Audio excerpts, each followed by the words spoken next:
Hey, what's up, rock stars? It's Rox, and I am coming to you today with the Yeti. I'm on vacation. Well, I'm not on vacation, y'all. I am actually celebrating in observation of Martin Luther King's birthday today. Okay, it is January. It's today the 15th. Actually, it is actually the 15th, his actual birthday. So we're home, and thank you to Dr. King for that. It's a shame that I have to come to you guys today with this damn review for this show and be so fucking negative when it's such a positive day. I ain't never been so fucking annoyed by a show. Actually, I have been annoyed by a show, but it's been a long time. But I think the last time that I was annoyed by a show was on Real Housewives of Atlanta. That same season when Nene had the pillow talk, that whole season was quite annoying. And this was quite reminiscent of it. Did I tell you that this is the review for Real Housewives of Atlanta season 10, episode 9? If I didn't tell you guys that, that's what this is. And like I said, we're not going to spend too much time on it because today is all about positivity, the legacy that was left behind by Dr. Martin Luther King Jr. And we are going to respect it as that. Still can't let the shit pass, though. We're going to have to talk about it, you guys. So with all that being said, let's get to it, shall we? I don't know what to do with the Yeti, child. I don't know if I'd have it in my face. Let me see. Y'all supposed to see that side? Y'all probably supposed to see this side. Let me sing into the mic. All right, so first let's start with the nothing. So Portia tells us, I'm going to be in a play. She is going to be in the stage play, the remake of Two Can Play That Game. You guys know that movie that was made a classic by Vivica Fox, Gabrielle Union. There was quite a few people in that movie. So many gems in that movie. Anyway, you guys, they have decided to make it into a stage play. And Portia is going to be meeting with an acting coach so that she can really be serious in it. She's going to be playing the role that Gabrielle Union played. Portia tells us, I don't want to look like an amateur out there amongst all of the professionals. So I got with the acting coach so she could tell me what to say, how to say it, when to say it, how to do it, when to do it on the stage. It's a stage play. I love this mic. Okay, fine, Portia. You know, we've seen her in plays, Candy's play. She's done, I think she did Sharknado this past year. So she's doing some things, and she said she's always wanted to be an actress. I was like, girl, you in the perfect place. Y'all know y'all be acting your ass off on this show. Anyway, that's what Portia's got going on. Cynthia's having a book drive, going back to school, book drive, and, you know, giving away book bags and, you know, notepads and pencils and things like that to children who need it in the community. Okay, Kenya surprises her, shows up. So does Mal, her sister. You know, she's happy to see them. While they're at the book drive, who should show up but Will? And she gets all giddy and excited. And, you know, Kenya was just like, girl, if you don't calm the fuck down, I mean, you act like you are in high school. I just don't know what to call it with Cynthia. Okay, she gets so giddy when she is around Will. I mean, you would think that she ain't never been around a cute guy. I mean, the guy is good looking and everything, but I'm like, girl, you about to... Charlotte is almost embarrassing. Will shows up, you know, in his Rico Suave way. And he's telling them that he's going to be going to Brazil, you know, where there's legalized prostitution. He said he's just going for the Jesus statue. I was like, that's right. Keep it real for Jesus. So Kenya pulls her to the side and is like, girl, I'm going to need you to pull it together. Now I'm going to need you to pull it together. This ain't the first time you done been around this man, child. This ain't your first time on the rodeo, is it? Cynthia tells us that she really likes him. So I guess when she gets around him, she's not able to contain herself. Anyway, when Will leaves, he gives her the Rico Suave kiss, holds on to her chin, you know, kisses her, and tells the ladies, you know, good seeing y'all. I was just like, I got my cat eye on Will. Now, let's get to the full of fucking niggatry, you guys. I'm going to really try to keep my cool on this. Sheree is meeting with Kim for lunch. I'm just going to tell you guys how I feel about this whole scene.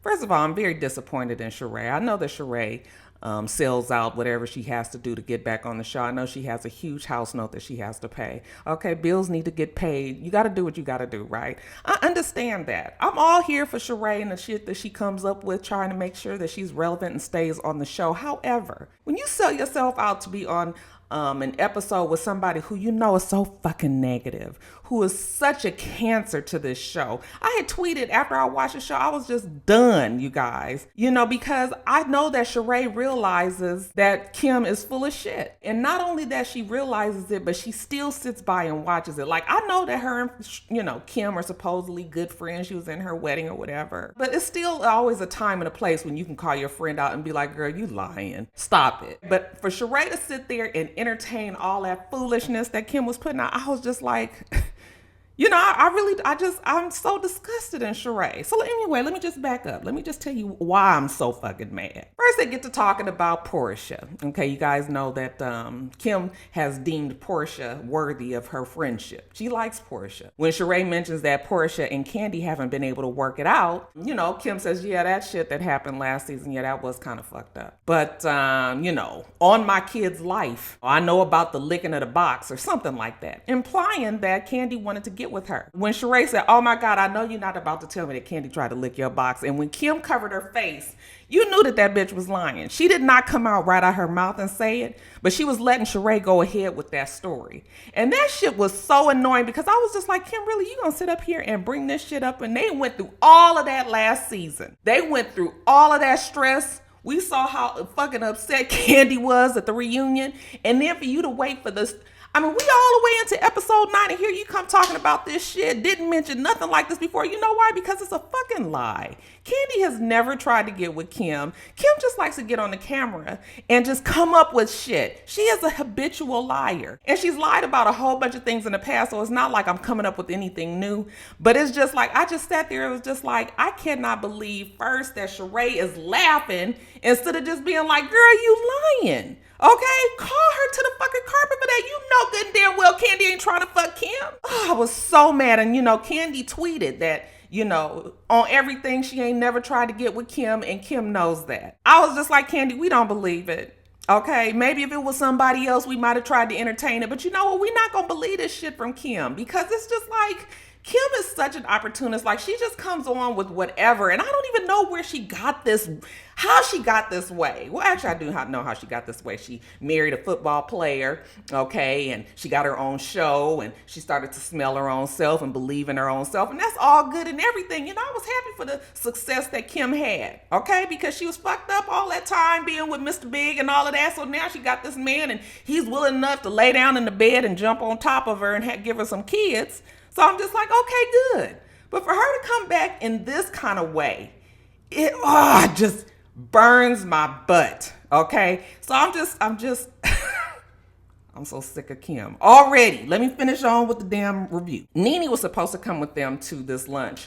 Nene doesn't come. They called Nene and Nene was like, oh, you didn't get the memo? I'm not coming, okay? It's just too many elephants in the room, okay? Now, you guys remember this phrase because this is going to be Nene's phrase for the day. So they get off the phone and now Kim, instead of her trying to be Nene's friend, okay, then she immediately turns the shade on her. Starts talking about the party that she went to and there's supposed to be 24 cockroaches in Nene's bathroom alone.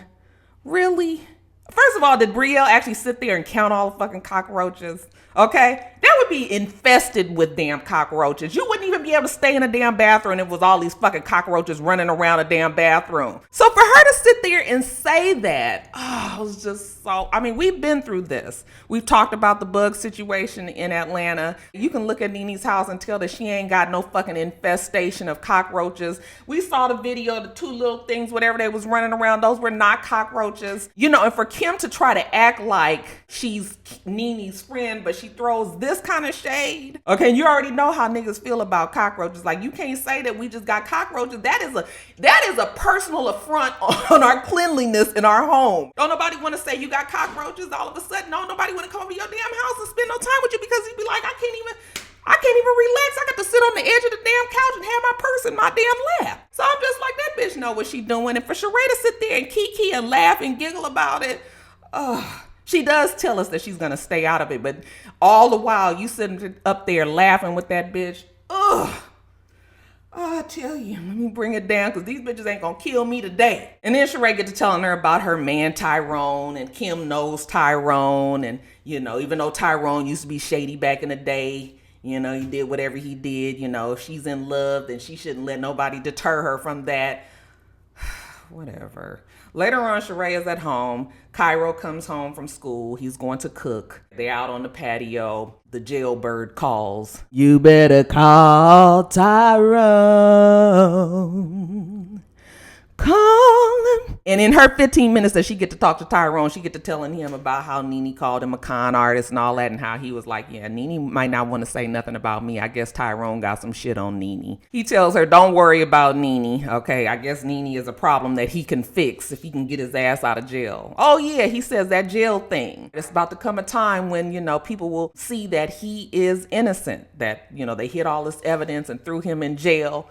And Sheree believes that he's innocent. I said, well, girl, I guess. And, believe in your man. Shit. Ooh, too fucking old. Too fucking old. Not saying that you can't be with the fucking nigga in jail, but can you at least say some shit like, I don't really know. I just know I love him and I'm just going to be there for him. Don't sit up here talking about, the nigga ain't innocent. No. Girl, let me move on. Now, Nene. She had been told everybody she going to have this damn elephants in the room party. There's too many issues between the girls.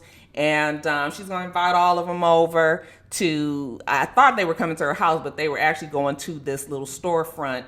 And they're going to meet with this medium named Mbele. Okay, now I'm looking at Mbele and I'm already knowing that Mbele is going to rub a whole bunch of people the wrong way. Okay, I immediately could feel the negativity from Mbele, but I was just like, okay, I'm just going to sit here. I'm just going to roll with it, right? So Nene calls it the You Can't Heal What You Can't Reveal party. She always got to come up with some clever ass name. As the girls get there one by one, first we have Cynthia, then we have Candy. They meet with Mbele. Okay, Mbele tells them that is no cell phones allowed. Even the way that she approached them with that was just like negative. I was just like, girl. But everybody plays along. Okay, I'm going to give you my phone because we on this show. We trying to do this right. And okay. Mbele tells them that she just needs them to be fully present in the moment. Now, while they waiting on the rest of the girls to get there, they start talking about Cynthia and her new man and how Candy don't really see it for him. It's a whole lot of people in Atlanta that's scamming. Okay, don't fall for the bullshit. That's what she's trying to tell Cynthia. Cynthia, if she would have seen Cynthia in action at the book drive, she would have been disgusted. Skip over to Sheree's house. Okay, we have Sheree, we have Portia, and we have Kim. They are pre-gaming over there first before they go over here with Mbele and Nene and the You Can't Heal What You Can't Reveal party. As soon as Kim comes on the screen, immediately I'm annoyed. Okay, because of that scene earlier in the episode, I don't want to see Kim. Kim starts up. How was San Francisco? Now, Sheree already told you, and even Portia was just like, girl, you did not tell her about San Francisco and how they was really treating me. Yes, of course, Sheree told you. That Sheree can't hold on to no water. But Sheree was like, girl, give her your version. Well, Portia was just like, it's the same thing. Everybody was out to get her. She is public enemy number one. They all agree that they don't know why Nene is so upset with all of them. I was just like, why does Sheree feel like Nene is upset with her? Nene is not really upset with you. I mean, she just shading you the fact that you dating this jailbird. But other than that, Sheree, why are you putting yourself in the middle of this? Anyways, they show up to the little storefront place. Mbele, she's there. She's real intense, like Kenya says, okay? She gets her phone from Kenya. She gets the phone from Portia and Sheree. And, she's also not a shaker. She don't shake hands. She hugs people. But when she sees Kim, Kim tries to hold her hand out. And she says she's not a hugger. And then Kim was like, oh, okay, you don't want me to touch you? And she was like, well, that's not really what she meant. But, Kim, I was just like, why is Kim there? Okay. Yeah, Kim has her individual issues with everybody, but it's not really pertinent to the show or the group. Kim is very clearly only there to get on everybody's fucking nerves because she has this goddamn entitlist, elitist attitude. If Kim was there, Marlo should have been there just to try to even out some of this damn balance because, honey, Kim done got so damn big for her britches. That bitch can't, she feel like she could just say whatever the fuck she want to say. Okay, give a fuck if you was on this damn show for a couple of seasons at the beginning. The lady wants Kim's phone. Kim tells her no. She starts up with the 6 kids and the husband and all of that. And, her husband's bringing her food. And I'm just like, there's food there. Why is your husband bringing you anything? Why is Croy coming down? Everybody has things that they have to. People have kids. Okay? So it's not like you're the only special one there. I can't stand her. Anyway, we don't even know if Mbele ever gets her phone or not, but Mbele is just like over Kim. All right? Now, let me just say, with all that being said, Mbele got on my nerves. Like, I'm not the one for this kind of shit. You know, I got respect for people that practice, you know, alternative methods and all of that. But I would have been sitting there sort of just like, unless Mbele can really give me the 411 on who dropped kick who. Okay, shout out to Aretha Franklin. I can't. And Mbele's energy was quite negative. Mbele goes around the room. She starts to read everybody. She looked at Sheree first and she started doing like this. Why did they have the damn sound effects to go with it? I said, bravo, y'all ain't shit. She tells Sheree that, Sheree should do what she wants to do, not worry about what anybody tells her. Okay. She tells Kandi that she sees and hears things like deja vu. You can kind of sees it ahead of time. All right. Kandi says, this is not the first time that somebody has told me that. Okay. Well, girl, if you know what was coming, why you be falling for so much shit? Then she tells Nene that she has a heart of gold and that Nene cares about people. She tells Cynthia, okay, that she might have been a little biased in this because she heard the story ahead of time when Kandi and Nene and Cynthia was talking. But, in this case, you need to heed the warning. Oh, boy ain't for you. Let him go. Cynthia's taken aback, obviously. Kim tells her, you know what, don't let nobody tell you, who you should and shouldn't be with, but she's kind of mumbling this. And Mbele was like, Kim, do you have something to say? And she was just like, yeah, this is bullshit. Like, you're not going to sit up here and be telling us what we can and can't do and all of this. And Mbele was like, oh, I guess Red Cup got something to say. Kim all of a sudden seems to travel with this Red Cup all the damn time. So, of course, now Kim feels personally attacked by Mbele, and Mbele says that she has a problem with spiritual things like higher powers, and Kim was like, honey, you would not even know how much of a higher power that I come from. I said, yeah, the Grand Wizard sent her ass. Anyway, moving on from Kim, Kenya. Okay, she tells her that she's not going to be here much longer. And Kenya was just like, you mean alive? And she was like, no, girl, I ain't said that you was going to die or nothing. I just said you're not going to be here much longer. You have another destiny. Okay, I was just like, did somebody tell her to say that? Supposedly they're saying that she might not be on the show next season. Of course, the whole time that Mbele is talking to everybody, Kim is over there mumbling whatever she got to mumble to everybody, and Kenya can't take it no more. She's just like, listen, either you're gonna sit here and listen, or you're gonna shut the fuck up, or you're gonna leave. Like, nobody feels like sitting here listening to you be rude while a woman is trying to talk. Kim didn't say anything. I was like, I wonder if that was an edit, because Kim normally does not let Kenya get away with shit like that. But she also said that she was not going to let Kenya get under her skin. So Mbele, she is just so outdone by all of this, back and forth from Kim and her not being allowed to, spew forth what she has to say. She was just like, I'm not used to this. I got to go. Okay, so she excuses herself, and Kandi was just like, well, I'm sorry, Mbele, like, these girls got on your nerves. It happens to me all the time. So Kandi takes over as Mbele. So Kandi asked Portia what she thought about the tea. And of course, Nene is over there the whole time like this.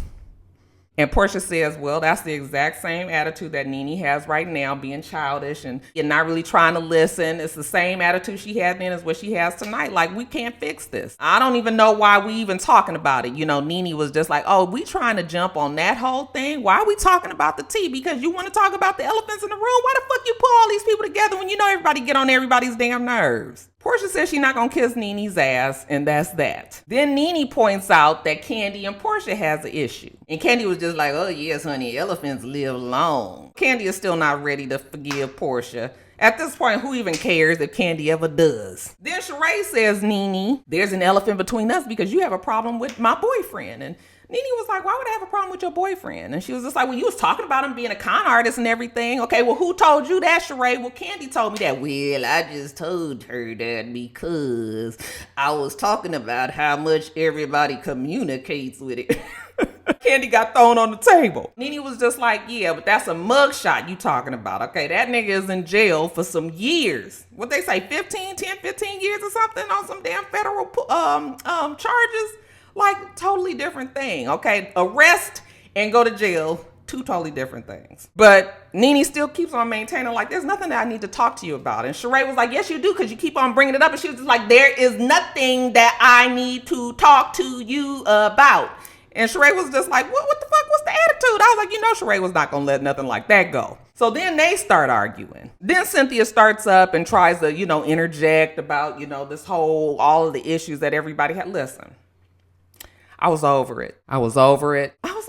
Like, it was obvious that this was just another time for everybody to sit down and really get mad. And I feel like it was elevated. It was amplified because Kim was there. Okay. Because Kim the whole time is just sort of I'm just too much for this. I'm over it, all of this. And while I was over in Bel Air too, I was just like, so anyway, nothing gets solved, right? Here goes yet another time when all the girls get together and nothing is fixed. When they're about to leave, Nene tells Kim to hold back. She wants to talk to her alone. So Kim says, okay. And while everybody is leaving, Kim turns around and tells Cynthia, you know what, Cynthia, don't say anything. Okay, just be pretty and be quiet. Okay, because you don't know nothing about nothing.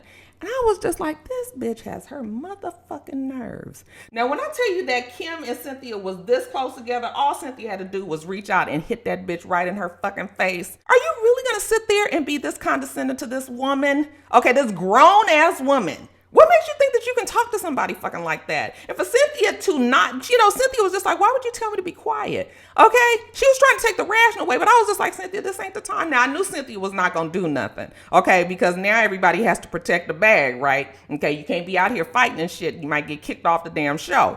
But if anybody deserved it, it was Kim. So when she said that, I was just like, this bitch got her nerve and ain't nobody gonna call her out. Okay, obviously Kenya didn't hear that. So anyway, the girls leave and Kim and Nene sit down on this little love seat. Kim doesn't understand what the issues are. Nene is trying to explain to her how the energy is just always off. Kim comes around and she tries to claim to be somebody's friend, but she starts talking about, the fact that Nene parked her rent-a-rolls, as she told Sheree, talks about her being parking in the handicap. Kim tries to act like that's no big deal, and really it's not that big of a deal, but we know what you were trying to imply. We're not fucking stupid, Kim. Kim goes on to tell Nene, no, her energy is fine. That is Nene. As a matter of fact, at the party, Nene was acting like she was off, like something was wrong with her, like she was on pills. Are you sitting here trying to make this girl look like she's a fucking crackhead? Nene was like, honey, I might drink some vodka, but I was not doing no damn drugs. And Kim knows that. I don't know who put this battery in Kim's fucking bag. As a matter of fact, I do. They say that Kim is really good friends with one of the producers that took over for Carlos King. That is the reason why she is on the show. I guess this producer also produces her show, Don't Be Tardy. I mean, she obviously feels like she could just say and do whatever and nobody's going to do anything because she knows that nobody's going to hit her because, like I said, got to protect the bag, right? But still, you can't come up here acting no fucking fool and don't get called for it in any kind of way. Nene was just like, really trying to draw it back. And if I wasn't so fucking annoyed with Kim, I would be even annoyed with Nene in the fact that she also makes shit a whole lot bigger than it needs to be, and that she blowing up all these issues with Portia and Sheree, and even keeping the shit going between Kandi and Portia, and so Nene also stirs the pot. But I'm telling you, I'm just so on Kenya right now that I can't even worry about fucking Nene. Nene did good because Kim was really trying to push her there, saying all this shit about her. I don't even think Nene had known about the cockroach event yet. I don't think that had gone down yet because she didn't bring it up. Ooh, I cannot stand Kim, okay? You sour lemon, plastic, pull and tuck, puckered, duck ass entitled bitch. Fuck you and your wig, okay? I can't wait for one of the homegirls to beat your ass. Child, I gotta get off of here. Let me get back to the positivity of the day. About to watch the Martin Luther King, the ceremony that they have at his church out here. Try to get back on the right track. What are you guys doing to observe the King holiday? Anyway, let me get off of here. Make sure that you rate, comment, and subscribe to the channel. I'm itsrox. The channel's for itsrox. Everything else I do will be in the bottom bar. All right. So I hope that you have a wonderful, wonderful rest of your day. I plan on doing the same. Till next time, rock stars. Bye.